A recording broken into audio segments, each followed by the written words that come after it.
Hit and run. अभी तक आपने इस टर्म को उन घटनाओं के लिए सुना होगा जिसमें सड़क हादसे हो जाया करते हैं, लेकिन जिसकी वजह से ये नाम चर्चा में आया और हादसा जिसकी वजह से हुआ है वो मौके से फरार हो जाता है। लेकिन आज जो खबर हम आपको दिखाने जा रहे हैं वो खबर दहशतगर्दों के उस क्रोनोलॉजी की है जिसमें आतंकी हिट एंड रन वाली नीति को अपना रहे हैं, यानी वारदात को अंजाम दो और जंगल में गुम हो जाओ। न्यूज 18 टेरर ब्रिगेड की इस कहानी का पर्दाफाश करने जा रहा है।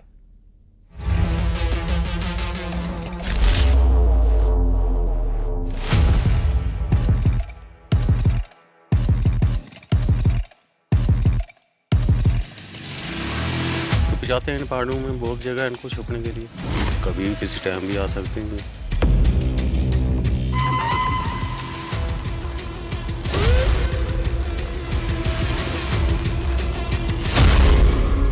जम्मू कश्मीर में आतंक का नया खेल। घाटी में दहशतगर्दी की सनसनीखेज साजिश। आतंक का नया गेम प्लान बेनकाब। न्यूज 18 इंडिया की सुपर एक्सक्लूसिव रिपोर्ट।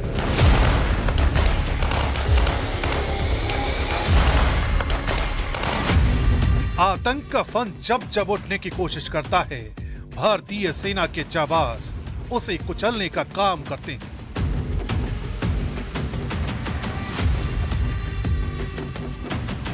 आतंकी जब जब किसी नई साजिश को अंजाम देते हैं, भारतीय सेना के जवान उस साजिश की धज्जियां उड़ा देते हैं।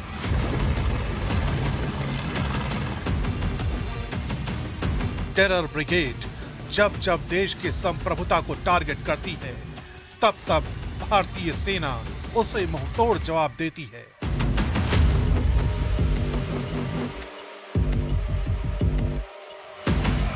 और सेना के इसी एक्शन ने पाकिस्तान में बैठे दहशतगर्दी के आकाओं को अपनी रणनीति बदलने पर मजबूर कर दिया है।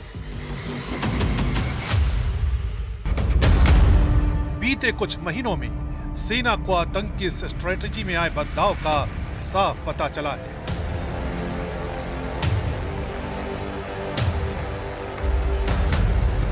आतंकी हमलों को अंजाम देते हैं और फरार हो जाते हैं।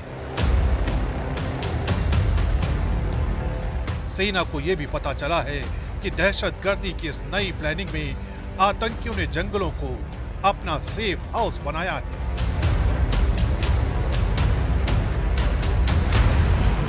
यानी एक ऐसी जगह जहां आतंकी किसी वारदात को अंजाम देने के बाद आसानी से छिप जाते हैं और देश के सुरक्षा बल की नजरों से बचे रहते हैं।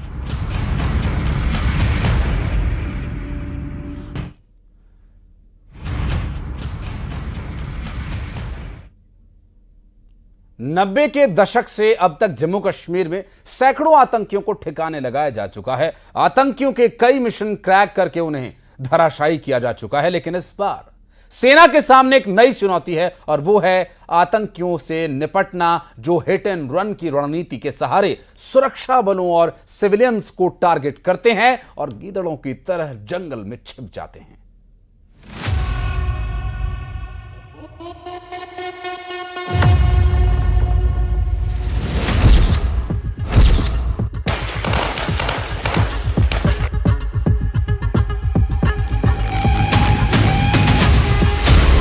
आतंकवाद की सबसे नई क्रोनोलॉजी।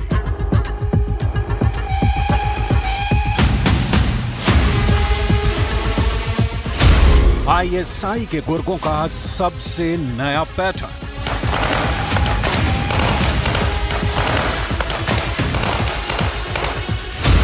दहशत का खेल, आतंक की नई ट्रेन।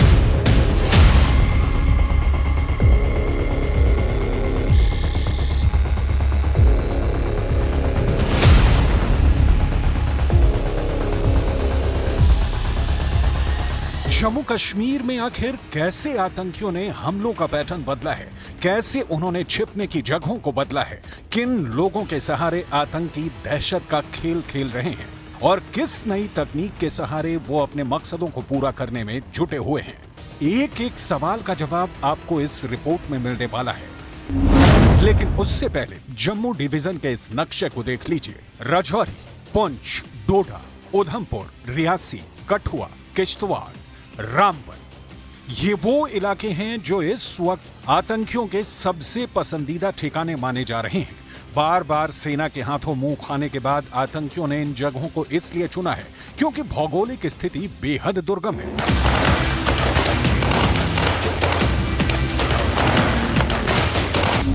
जम्मू संभाग के इलाकों का ज्यादातर हिस्सा पहाड़ी और बेहद घने जंगलों से घिरा है। यहाँ जंगल और प्राकृतिक गुफाओं की भरमार है। यहाँ के जंगल इतने घने हैं कि पलक झपकते ही हाथी गायब हो जाए। हाँ, पहाड़ी इलाका है क्योंकि दरख्त बहुत हैं, दिखते नहीं ना। आर्मी तो गई है ऊपर। छुप जाते हैं इन पहाड़ों में, बहुत जगह इनको छुपने के लिए। तो आप लोगों के लिए कितना डर बन जाता है, क्योंकि आपके पास तो हथियार भी नहीं है ना कुछ है। हमारे लिए तो बहुत ज़्यादा डर है। फिर रात को हम इधर होते हैं, कोई कुछ कभी भी किसी टाइम भी आ सकते हैं। हाल के दिनों में आतंकियों ने जम्मू संभाग के ही डोडा जिले को अपनी हिट एंड रन वाली रणनीति के तहत इसीलिए चुना है क्योंकि डोडा एक बेहद बड़ा इलाका है। एरिया में डोडा लगभग कश्मीर के बराबर समझ लीजिए। ये पूरा इलाका पहाड़ी है और बेहद घने जंगलों से घिरा है। इसका एक किनारा हिमालय से मिलता है जबकि दूसरा कठुआ और रियासी से। यहाँ ऐसी गुफाएं हैं जहाँ बेहद आसानी से छिपा जा सकता है। यहाँ जंगल इतने घने हैं कि एरियल सर्वे भी बेहद मुश्किल है। ऐसे में आतंकी यहाँ आसानी से छिप जाते हैं। ये जो टेररिस्ट हैं ये hit and run tactics follow कर रहे हैं। जंगलों में छुपते हैं और रैकी करते हैं, सर्विलेंस रखते हैं और जब मौका लगता है घात लगाकर अटैक करते हैं, उसके बाद गायब हो जाते हैं। ये न्यू टैक्टिक्स टेररिस्ट फॉलो कर रहे हैं और हमारी फौज, हमारी सीएपीएफ, हमारी पुलिस इसको अच्छी तरह जानती है और इनके पीछे लगी है। बहुत जल्दी इनका खात्मा कर दिया जाएगा। आतंकियों ने दूर दराज के इलाकों और जंगलों को इसलिए भी चुना है क्योंकि यहाँ से घात लगाना और रेकी करना आसान हो जाता है। साथ ही हमला करके छिपने का मौका भी यहाँ आसानी से मिल जाता है। यही वजह है कि इन इलाकों में आतंकी हिट एंड रन वाली नीति पर साजिशों को अंजाम देने की कोशिश में लगातार लगे हुए हैं।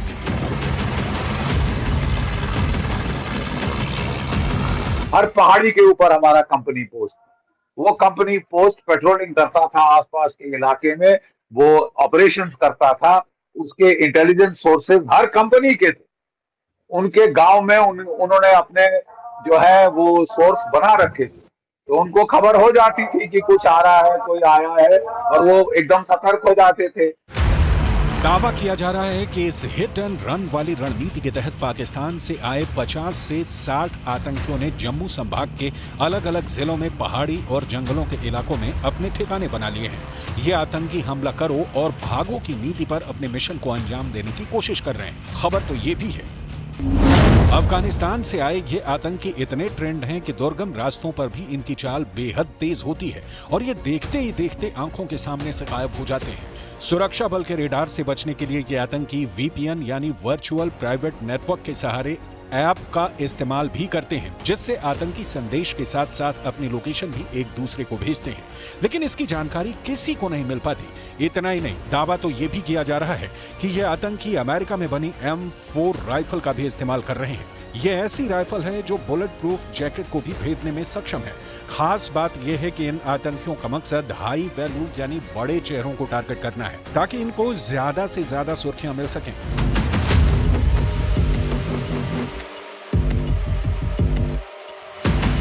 यही वजह है कि इन आतंकियों पर नकेल कसने के लिए सेना भी नई नई तकनीकों का इस्तेमाल कर रही है। आतंक के खिलाफ इन मोर्चों पर हेलीकॉप्टर, क्वाडकॉप्टर, हेक्साकॉप्टर और इजराइल के ड्रोन हेरॉन को लगाया गया है, जो आतंकियों के खिलाफ सेना की मुहिम को धार दे रहे हैं। The presence of FTs in Jammu and Kashmir, especially in the Jammu region. Right. Now, how did they come in, and is this a different challenge altogether? I'll come to the local recruitment in a bit, the silver lining in a bit, but the FTs first. Since last about 3-4 months, I think a major push was made from the side of the adversary, trying to explore every bit of gap. There are places where we have plains but which are amenable to tunnels. There are places, there are riverines which are amenable to flash floods and then gaps. There are then jungles and the forests and the snow-bound areas. So it's a vast stretch of territory, taking advantage of the weather, of the fog, the forest, the cover, the foliage, the weather. There are several factors which keep changing from sector to sector. In certain parts of the year, some sectors become more amenable, and at other times of the period, there are different varying situations. So the other side, I think, has really tried to work very hard.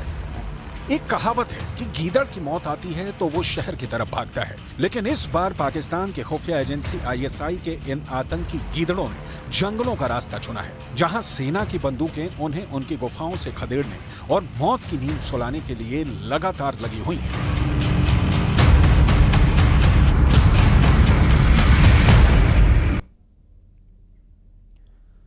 Maharashtra के नासिक में बांग्लादेश में हिंदुओं पर हो रहे हमलों के खिलाफ एक रैली निकाली गई और इस दौरान एक बड़ा बवाल हो गया। बताया यह जा रहा है कि कुछ हिंदूवादी संगठनों द्वारा निकाली गई रैली का मुस्लिम समुदाय के लोगों ने विरोध किया, जिसके बाद यहां जबरदस्त हंगामा हुआ।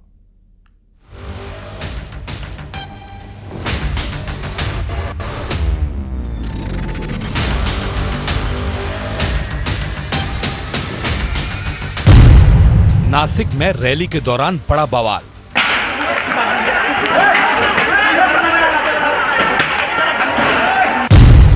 हिंदूवादी संगठनों की रैली के दौरान हुआ बवाल।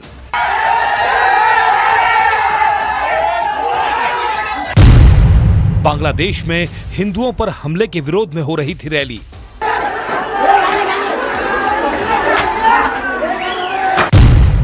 रैली का कुछ मुस्लिम समुदाय के लोगों ने विरोध किया।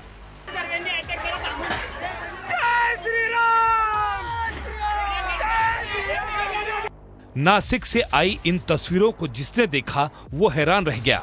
वहां एक इलाके में एक समुदाय के लोग सड़क पर उतरकर दूसरे समुदाय के लोगों पर पत्थर फेंकते हुए नजर आए, जबकि तस्वीरों में साफ दिखा कि दूसरी तरफ से भी जमकर पत्थरबाजी हुई।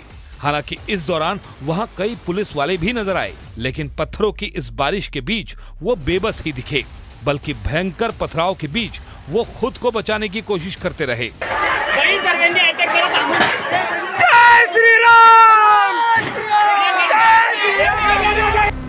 हंगामा बढ़ते देख पुलिस ने भी भीड़ को खदेड़ने के लिए आंसू गैस के गोले दागे, लेकिन कुछ ही देर में वहां इतने पत्थर बरस गए कि जिधर नजर गई वहां पत्थर ही पत्थर बिखरे दिखाई दिए। हंगामे की वजह से वहां रहने वाले लोग दहशत में आ गए। जिसे जहां मौका मिला उसने भागकर अपनी जान बचाई, क्योंकि वहां पत्थरबाजी का ये सिलसिला काफी देर तक चलता रहा। हंगामे में शामिल लोगों ने न तो आसपास मौजूद लोगों की फिक्र की और न ही सड़क पर खड़ी गाड़ियों की, जिसे जहां मनाया वहां पत्थर चला दिए, जिसकी वजह से कई गाड़ियां इन पत्थरों की चपेट में आ गई। किसी के शीशे टूट गए तो किसी की मोटरसाइकिल ही सड़क पर गिरी दिखाई दी। लेकिन इतना सब होने के बाद भी हंगामा कर रहे लोग न तो रुके और न ही उनका ये हंगामा शांत हुआ, जिसके बाद पुलिस वालों ने किसी तरह उनको वहां से खदेड़ा और इस बवाल को कम कराया। लेकिन इस हंगामे की वजह से कई पुलिस वाले और आसपास मौजूद लोग घायल हो गए। थोड़ा सा तनाव था, अभी शांतता है। पुलिस जगह जगह पे तैनात है और शांतता है, कोई ऐसा टेंशन वाला है नहीं। नासिक बंद का आह्वान था, थोड़ा सा दो समाज एक सामने आने से तनाव निर्माण हो गया था, पर शांतता है। पुलिस जगह जगह पे तैनात है, बंदोबस्त बराबर लगा हुआ है। यह हंगामा उस वक्त शुरू हुआ जब वहां बांग्लादेश में हिंदुओं पर हो रहे हमले के विरोध में एक रैली निकाली जा रही थी। हिंदूवादी संगठनों की इस रैली का मुस्लिम समुदाय के लोगों ने विरोध किया और बात इतनी बढ़ गई कि वहां पथराव शुरू हो गया। और नेवाड़ी में भीषण सड़क हादसा हो गया, जहां अनियंत्रित होकर एक गाड़ी पलट गई। इस हादसे में 11 श्रद्धालु घायल हो गए। रामराजा मंदिर उर्छा दर्शन करने के लिए जा रहे थे श्रद्धालु। सिकेरा तिगेला के पास यह हादसा हुआ। ये हादसे के बाद की कुछ तस्वीरें हम आपको दिखा रहे हैं, जहां पर हादसे के बाद की स्थिति आप देख पा रहे होंगे। हादसे में 11 श्रद्धालुओं के घायल होने की बात कही जा रही है।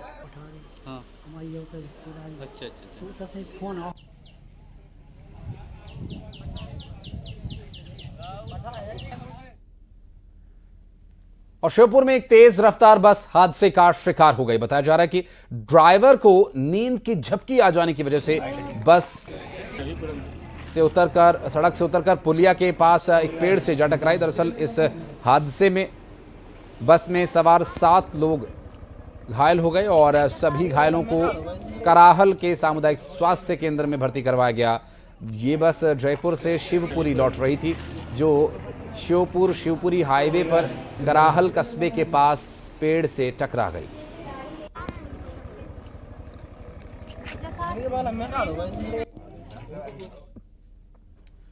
और रायसेन जिले की रहने वाली अंजना यादव ने ऑस्ट्रेलिया महाद्वीप की सबसे ऊंची चोटी पर तिरंगा फहराया। दीवानगंज के सेमरी गांव की रहने वाली पर्वतारोही अंजना यादव ने माउंट कोजियस्को की चोटी पर तिरंगा झंडा फहराया। टीम लीडर नरेंद्र यादव की अगुवाई में भारतीय पर्वतारोही टीम ने भारतीय समय के अनुसार सुबह 9:05 पर टॉप पर पहुंचकर भारत का तिरंगा झंडा लहराया और 11 सदस्यीय इस भारतीय टीम के दल में 5 पुरुष और 6 महिलाएं शामिल थे।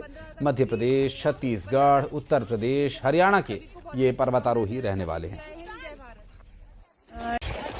जय हिंद, मैं माउंटेन अंजना यादव भारत की सभी वासियों को धन्यवाद देती हूँ जो कि मुझे इतना सपोर्ट किया जो मैं आज यहाँ पहुँच पाई हूँ। 15 अगस्त के दिवस पर सभी को बहुत बहुत शुभकामनाएं देना चाहती हूँ। जय हिंद। और गोवा सरकार में स्वास्थ्य मंत्री विश्वजीत प्रताप सिंह राणे उज्जैन पहुंचे, जहां उन्होंने बाबा महाकाल के दरबार में दर्शन पूजन किया और इस दौरान वे भस्म आरती में भी शामिल हुए। उज्जैन 12 ज्योतिर्लिंगों में से एक महाकालेश्वर मंदिर में लाखों की संख्या में श्रद्धालु इस श्रावण मास में भगवान महाकाल का आशीर्वाद देने पहुंच रहे हैं और इस क्रम में स्वास्थ्य मंत्री विश्वजीत प्रताप राणे उज्जैन पहुंचे, बाबा महाकाल के दर्शन किए और आशीर्वाद ग्रहण किया।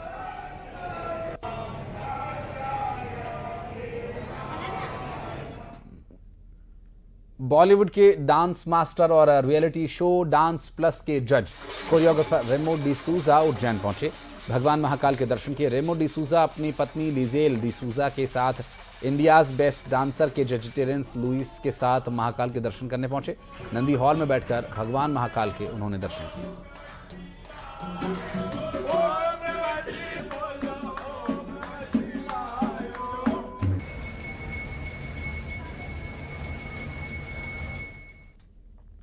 और यार रुक रहे एक छोटे से ब्रेक के लिए, खबरों का सिलसिला आगे भी जारी है।